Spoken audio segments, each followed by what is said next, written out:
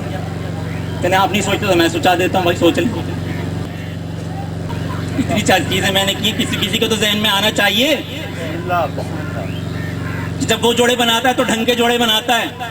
تو اس نے جناب آسیہ کا جوڑا فرعون کے ساتھ کیسے بنا دیا تھا؟ یہ اس نے خصوصی اختیار کے تحت خصوصیت سے بنایا تھا، کیونکہ جناب آسیہ کی وہاں بہت ضرورت تھی، اس محل میں ہونا ضروری تھا. آ گیا سمجھ میں کہ کوئی جوڑے بڑے آسمانوں پہ نہیں بنتے ہیں، اور جوڑے اپنی مرضی سے بنتے ہیں اور اپنی مرضی سے بنائے جاتے ہیں، اور آپ کی مرضی جس سے چاہے شادی کریں. بتا دیا سب کچھ حدیثوں میں کہ لڑکی کیسی ہونی چاہیے، اس کی صلاحیت کیا ہونی چاہیے، لڑکا کیسا ہونا چاہیے، کیسے ہونے چاہیے. ڈھونڈیں، تلاش کریں، ویسی لڑکی ملے، شادی کر دیں.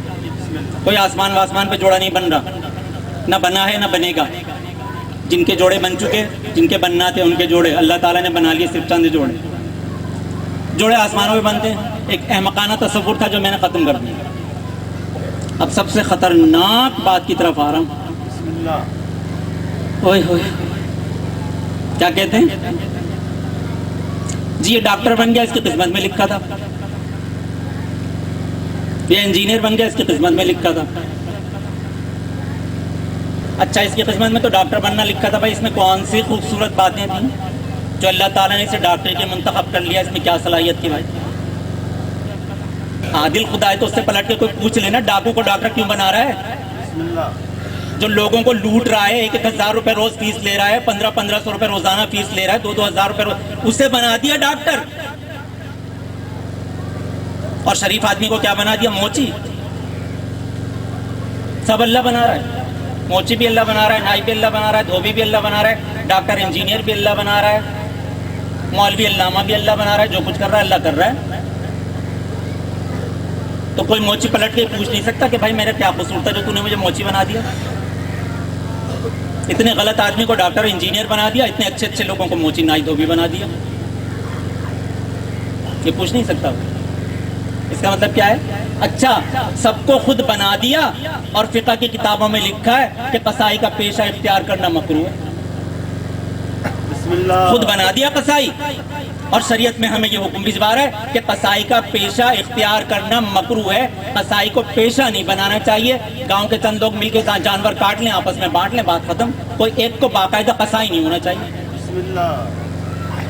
بہت سارے مکروہ پیشے ہیں، ناپسندیدہ کام جنہیں پیشہ نہیں بنانا چاہیے، اور وہ خود بنا رہا ہے. سب کو کہتے ہیں کہ اس نے نائی اس نے بنایا، دھوبی اس نے بنایا، موچی اس نے. بھائی جس کی قسمت میں جو بننا تھا وہ بن گیا. آپ کی قسمت میں لاٹ صاحب بننا لکھا تھا، صدر پاکستان اور وزیر اعظم، تو آپ بن گئے. یہ نہیں پتا کہ کتنے چالوں سے بنے. بسم اللہ بسم اللہ. ہماری قسمت میں تھا بھائی، ہم تو بن گئے. ناظم ضلع کے ڈپٹی کمشنر بن گئے، ان کی قسمت میں تھا تو وہ ڈپٹی کمشنر بن گئے. ہماری قسمت میں تو بس بھیا تقریریں کرنا ہی لکھا تھا. کوئی ڈاکٹر انجینئر، کوئی موچی نائی دھوبی قسمت سے نہیں بنتا. جتنی محنت کرو گے اس کا پل پالو گے. جو جس لائن پہ چلو گے اس لائن پہ پہنچ جاؤ گے منزل پہ. موچی کی منزل پہ چلو گے تو اس لائن پہ پہنچو گے، اور انجینئرنگ کی منزل پہ چلو گے تو اس لائن پہ پہنچو گے. نذیر صاحب قسمت کی وجہ سے ٹیچر نہیں بنے ہیں. عنایت صاحب جو کتابیں لکھ رہے ہیں قسمت کی وجہ سے نہیں لکھ رہے ہیں. جو جس لائن پر جائے گا اس منزل تک پہنچ جائے گا. تمہارے اپنے اوپر اللہ نے سب کو ایک جیسا ذہن دیا ہے، سب کو ایک جیسی صلاحیتیں دی ہیں، اور اندھے لولے لنگڑے بچے کوئی اللہ تعالیٰ کی طرف سے پیدا نہیں ہوتے ہیں. یہ اللہ پر الزام ہے. بسم اللہ. یہ ہماری وجہ سے ہوتے ہیں، اس کی طرف سے نہیں ہوتے.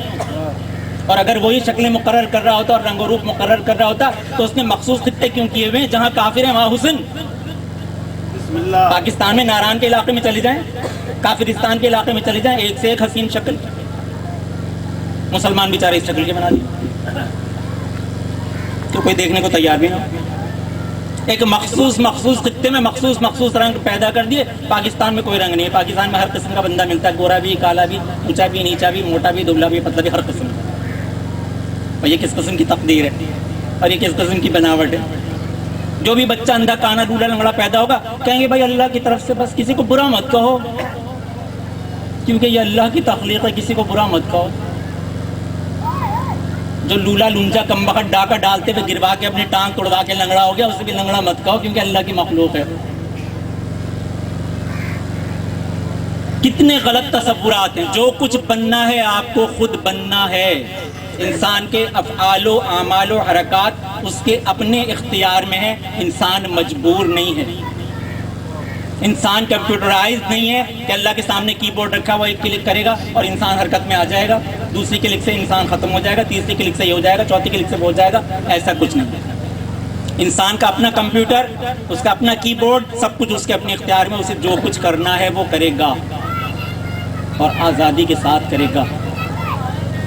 اور اب آ گئی سخت بات، بہت زیادہ ذی الحج کے موقع پہ یہ مسائل ہوتے ہیں۔ جب ذی الحج کا مہینہ ہوتا ہے تو کوئی مولوی دوسرے سے ملے، مولوی جو ملتے ہیں آپس میں، مولوی بات کرتے، سائیں کہاں کاتے پڑھو تھا اشرا کاتے تھا پڑھو تھا، ایک دوسرے سے پوچھتے ہیں آپ کہاں اشرا پڑھ رہے ہیں، آپ کہاں اشرا پڑھ رہے ہیں، آپ کہاں اشرا پڑھ رہے ہیں، اور جواب کیا ہوتا ہے؟ سائیں اساں جی ڈیوٹی تا بس لگی ہے سائیں ہونا جائتے ہو ڈاکٹر ابراہیم جو تو ہی بٹ مولوی صاحب کی ڈیوٹی لگی ہے ڈاکٹر ابراہیم جتوئی کے ہاں اشرا پڑھنے کے لیے۔ اچھا پہلے تو وہ ڈیوٹی اللہ لگاتا تھا، اب 4-5 سال سے وہ ڈیوٹی کون لگاتا ہے؟ پی بھی ڈیوٹی لگاتی ہے۔ 35 لاکھ روپے میں اشرا پڑھنا طے ہوا ہے اور فرما رہے ہیں ڈیوٹی پی بھی لگاتی ہیں۔ بھائی ڈیوٹی جہاں لگا دیں گی ہم تو پڑھ دیں گے۔ پرانے آباد میں تو آ کے پڑھ لے کبھی وہ 35 لاکھ والا کہتے بی بھی ڈیوٹی لگاتی ہیں۔ بی بی کو اور کوئی کام ہے نہیں، وہ ڈیوٹی سیٹر یا ٹائم کیپر ہیں۔ بی بی ڈیوٹیاں لگاتی ہیں، مولویوں کی ڈیوٹیاں لگاتی ہیں بیوی، صبح سے شام تک جوڑ توڑ کر کے پتہ نہیں کتنے حلال و حرام سے گزر کے اپنے آپ کو اس جگہ پہنچاتے ہیں، پھر کہتے ہیں بی بی ڈیوٹی لگاتی ہے۔ بی بی کسی کی ڈیوٹی مفت والی جگہ پہ کیوں نہیں لگاتی؟ پیسے والی جگہوں پہ کیوں ان کی ڈیوٹیاں لگتی ہیں؟ یہاں تو کبھی آ جائے غلام عباس شادی وال، عبدالحکیم ذرا یہاں تو آ کے پڑھ لے کسی گاؤں میں، خود کسی دن کار لے کر خود سے آ جائے کہ سائیں بی بھی مجھے ڈیوٹی لگائی ہے ہنیا لہٰذا ماں حاضر ہیں سائیں ماں مجلس پڑھا تو بس کہاں، یہ کوئی کہہ دے تو سمجھ لیں کہ ہاں بھائی لگائی گئی ہے ڈیوٹی۔ جب جوڑ توڑ کر کے ایک دوسرے کی ٹانگیں کھینچ کے تم کہاں پڑھ رہے ہو؟ اچھا وہاں لاڑکانہ میں، یار وہاں تو میرے دوست ہیں، تم یہ والا شاہ لے لو نواب شاہ والا، یہ لاڑکانے والا مجھے دے دو، میرے تو 2 اشرے پہلے یہاں 3 اشرے میں پڑھ لیتا ہوں، تم ادھر نواب شاہ چلے جاؤ، وہاں میں تو 3 اشرے دلوا دوں گا۔ میں دلوا رہا ہوں 2-2 3-3 اشرے، ڈیوٹی بی لگا رہی ہے، اور یہ اتنا پیسہ بھی بی دلوا رہی ہیں۔ 35 لاکھ روپے میں اشرا، 1.5 لاکھ روپے میں مجلس، 1 گھنٹے کی مجلس 1.5 لاکھ روپے میں، ذرا اندازہ تو کریں پر منٹ کتنا پیسہ لیا۔ یہ ڈیوٹی بی لگا رہی ہیں، اور ڈیوٹی بھی عام طور پہ ان لوگوں کی ایسی مہنگی مجلسوں میں لگتی ہے جن کے یہاں نہ خمس کا کوئی تصور ہے، نہ زکوٰۃ کا کوئی تصور ہے، نہ نماز کا کوئی تصور ہے، کسی چیز کا تصور ہی نہیں ہے۔ ڈیوٹیاں بھی ان لوگوں کی لگ رہی ہیں، وہی جیسے حج کا بلاوا ہے، ڈیوٹی لگائی گئی تو بھائی ہم چلے گئے، ہماری تو ڈیوٹی لگ گئی تھی وہاں، اور مومن بے وقوف بن رہے ہیں۔ مولوی خوش ہو کے کہہ رہا ہے، جاگے خوش ہو کے کہہ رہے ہیں یہاں سے نہیں تھا بس ڈیوٹی لگی ہوئی۔ ایک صاحب مجھے بتا رہے تھے کہ منڈی بہاؤدین میں اشرا پڑھ رہا ہوں، 13 لاکھ روپے میں، بس کیا کریں بی بی نے ڈیوٹی لگا دی، بی بی نے ڈیوٹی لگا دی ہے 13 لاکھ روپے میں اشرا پڑھنے کے لیے منڈی بہاؤدین۔ بیچارے مولانا مقبول احمد صاحب کو پتہ نہیں 15,000 دیے جائیں گے کہ نہیں دیے، ان کی کبھی نہ ڈیوٹی لگی منڈی بہاؤدین میں 15 لاکھ روپے کے اشرے، دیکھیں کس دن ڈیوٹی لگتی ہے۔ اب وہ تو ڈیوٹی پر ان کی ہے کہ جب وہ ڈیوٹی لگائیں گی تب قسمت سدھرے گی ہماری۔ اللہ اکبر۔ تو آخر اللہ تعالیٰ قاتل کو روک کیوں نہیں لیتا؟ ختم کر رہا ہوں بات کو، یہ تو ہے نا اس کے اختیار میں، فارغ تو نہیں بیٹھا ہوا۔ چوری ہو رہی ہے روک کیوں نہیں لیتا؟ ڈاکہ پڑ رہا ہے کیوں نہیں روک لیتا؟ آپ تو رینجرز والے کھڑے کر دیں، سپاہی کھڑے کر دیں، فوج کھڑی کر دیں، کچھ بھی کر دیں، ڈاکہ پھر بھی پڑے گا۔ اللہ روک کیوں نہیں لیتا؟ کم سے کم اتنا تو کہنا چاہیے کہ بھائی زلزلہ آئے تو روک لے، طوفان آئے تو روک لے، سیلاب آئے تو روک لے، خدا نہ خواستہ کسی نے دریائے سندھ کا بند ٹوٹا تو آباد میں کچھ بھی نہیں بچے گا۔ روک کیوں نہیں لیتا اللہ تعالیٰ؟ کتنا تو کر سکتا ہے نا کم سے کم۔ دیکھیے دونوں عقیدے جو میں نے بتایا تھا، مفوضہ کا عقیدہ بھی ختم ہو رہا ہے یہاں پر، اس لیے آخر میں بتا رہا ہوں، اور مجبرہ کا عقیدہ تو ختم ہو ہی چکا.